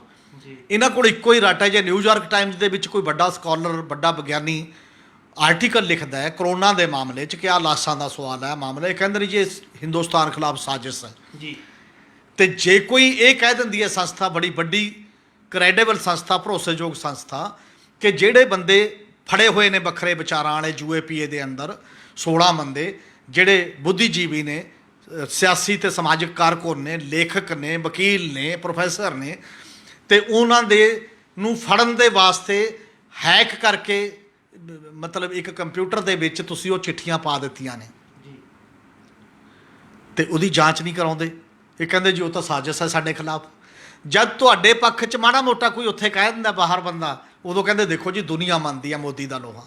ਪਰ ਜਦ ਦੁਨੀਆ ਇਹ ਕਹਿੰਦੀ ਹੈ ਕਿ ਭਾਈ ਸਾਹਿਬ ਤੁਹਾਡਾ ਕੰਮ ਗੜਬੜ ਹੈ ਬਹੁਤ ਜ਼ਿਆਦਾ, ਉਦੋਂ ਤੁਸੀਂ ਕਹਿ ਦਿੰਦੇ ਹੋ ਕਿ ਸਾਜ਼ਿਸ਼ ਹੈ। ਹੁਣ ਤੁਸੀਂ ਆਪਣੇ ਬੱਚਿਆਂ ਨੂੰ ਲਾ ਰਹੇ ਹੋ, ਅਮਰੀਕਾ ਵਾਲਿਆਂ ਨੂੰ ਕਹਿ ਰਹੇ ਹੋ ਬੱਚਿਆਂ ਨੂੰ ਕਿ ਤੁਸੀਂ ਸਾਡੇ ਪੱਖ 'ਚ ਆਰਟੀਕਲ ਲਿਖੋ ਸਾਡਾ ਅਕਸ ਸੁਧਾਰਨ ਲਈ। ਅਕਸ ਐ ਨਹੀਂ ਸੁਧਰਦੇ ਹੁੰਦੇ, ਅਕਸ ਗਰਾਊਂਡ 'ਤੇ ਲੋਕਾਂ ਦਾ ਕੰਮ ਕਰਕੇ। ਇਸ ਲਈ ਜਿਹੜਾ ਵਿਸ਼ਵ ਗੁਰੂ ਦਾ ਆਪੀ ਖਿਤਾਬ ਲੈਣ ਦਾ ਜਿਹੜਾ ਇੱਕ ਸਿਸਟਮ ਹੁੰਦਾ, ਖਿਤਾਬ ਲੋਕ ਦਿੰਦੇ ਨੇ ਹੋਰ ਜਿਨ੍ਹਾਂ ਨੇ ਦੇਣਾ, ਔਰ ਉਹ ਹੁਣ ਤੱਕ ਚਲਦੇ ਚਲਦੇ ਛਵੀ ਸਾਡੀ ਡਾਊਨ ਚਲੀ ਗਈ ਹੈ। ਅਸੀਂ ਬਹੁਤ ਚੀਜ਼ਾਂ ਬਦਲੀਆਂ, ਸਾਡੇ 'ਚ ਹਿੰਮਤ ਨਹੀਂ ਹੈ। ਜਦੋਂ UNO 'ਚ ਰੈਜੂਲੇਸ਼ਨ ਆਇਆ ਕਿ ਇਜ਼ਰਾਈਲ ਜਿਹੜੀ ਬੰਬਾਰਡਮੈਂਟ ਕਰ ਰਿਹਾ ਹੈ ਗਾਜ਼ਾ ਪੱਟੀ ਦੇ ਵਿੱਚ, ਨਿਰਦੋਸ਼ਾਂ ਨੂੰ ਮਾਰ ਰਿਹਾ, ਇਹਦੀ ਇੰਡੀਪੈਂਡੈਂਟ ਜਾਂਚ ਹੋਣੀ ਚਾਹੀਦੀ ਹੈ, ਆਜ਼ਾਦ ਜਾਂਚ। ਸਾਡਾ ਨੁਮਾਇੰਦਾ ਉੱਥੇ ਗੈਰ ਹਾਜ਼ਰ ਰਹਿੰਦਾ, ਉਹਦੇ 'ਚ ਇਹ ਹਿੰਮਤ ਨਹੀਂ ਕਿ ਹਾਂ ਜਾਂਚ ਹੋਣੀ ਚਾਹੀਦੀ ਹੈ। ਜਾਂਚ ਦੀ ਉਹ ਗੱਲ ਹੈ, ਜਾਂਚ ਹੋ ਜਾਏਗੀ ਤੇ ਨਿਰਪੱਖਤਾ ਆ ਜਾਏਗੀ। ਜੇ ਉਹ ਗਲਤ ਕਰ ਰਿਹਾ ਤਾਂ ਦੁਨੀਆ ਦੀ ਉਹਦੇ ਖਿਲਾਫ ਕਾਰਵਾਈ ਹੋਣੀ ਚਾਹੀਦੀ ਹੈ। ਪਰ ਤੁਸੀਂ ਇੰਨੇ ਜ਼ਿਆਦਾ ਦਬ ਗਏ ਹੋ, ਮਤਲਬ ਇਜ਼ਰਾਈਲ ਵਰਗਿਆਂ ਤੋਂ ਹਥਿਆਰ ਲੈ ਕੇ, ਬਾਕੀ ਚੀਜ਼ਾਂ ਲੈ ਕੇ। ਔਰ ਦੇਸ਼ ਦਾ ਪਹਿਲਾ ਪ੍ਰਧਾਨ ਮੰਤਰੀ ਸੀ ਜਿਹੜਾ ਇਜ਼ਰਾਈਲ ਗਿਆ। ਸਾਡਾ ਜਿਹੜਾ ਸਟੈਂਡ ਸੀ ਇਦੋਂ ਪਹਿਲਾਂ ਉਹ ਗੁੱਟ ਨਿਰਪੱਖ ਵਾਲਾ ਸੀ, ਇੱਕ ਬਰਾਬਰਤਾ ਵਾਲਾ ਸੀ, ਤੇ ਉਹ ਫਲਸਤੀਨੀਆਂ ਨਾਲ ਜ਼ਿਆਦਾ ਸੀ ਕਿਉਂਕਿ ਉਹਨਾਂ ਨੂੰ ਉਹ ਪੀੜਤ ਮੰਨਦਾ ਸੀ। ਤੇ ਹੁਣ ਅਸੀਂ ਉਹਦੇ ਨਾਲ ਖੜੇ ਹਾਂ ਜਿਹੜਾ ਮਤਲਬ ਲੋਕਾਂ ਨੂੰ ਮਾਰਨ ਦਾ, ਮਨੁੱਖੀ ਅਧਿਕਾਰਾਂ ਦੇ ਉਲੰਘਣਾ ਦੀ ਗੱਲ ਕਰਦਾ। ਇਹਦੇ 'ਚੋਂ ਵਿਸ਼ਵ ਗੁਰੂ ਕਿਵੇਂ ਨਿਕਲਦਾ ਹੈ ਸਾਰੇ ਤੱਥਾਂ 'ਚੋਂ, ਸਾਰੀਆਂ ਚੀਜ਼ਾਂ ਦੇ ਵਿੱਚੋਂ। ਇਸ ਕਰਕੇ ਹਾਲਾਤ ਲਗਾਤਾਰ ਦੂਜੇ ਪਾਸੇ ਜਾ ਰਹੇ ਨੇ। ਕਹਿਣੀ ਦੇ ਤੌਰ 'ਤੇ ਅਸੀਂ ਜੋ ਮਰਜ਼ੀ ਕਹੀਏ। ਇਹ ਸਨ ਸਾਡੇ ਸੀਨੀਅਰ ਪੱਤਰਕਾਰ ਸ਼੍ਰੀ ਹਮੀਰ ਸਿੰਘ ਜੀ, ਜਿਨ੍ਹਾਂ ਨੇ ਆਪਣੇ ਵਡਮੁੱਲੇ ਵਿਚਾਰ ਸਾਡੇ ਨਾਲ ਸਾਂਝੇ ਕੀਤੇ। ਕੱਲ੍ਹ ਨੂੰ ਇਸੇ ਸਮੇਂ ਇੱਕ ਨਵੇਂ ਮੁੱਦੇ ਦੇ ਨਾਲ ਫਿਰ ਮਿਲਾਂਗੇ ਪ੍ਰੋਗਰਾਮ ਵੇਲੇ ਦੀ ਗੱਲ ਵਿੱਚ। ਧੰਨਵਾਦ।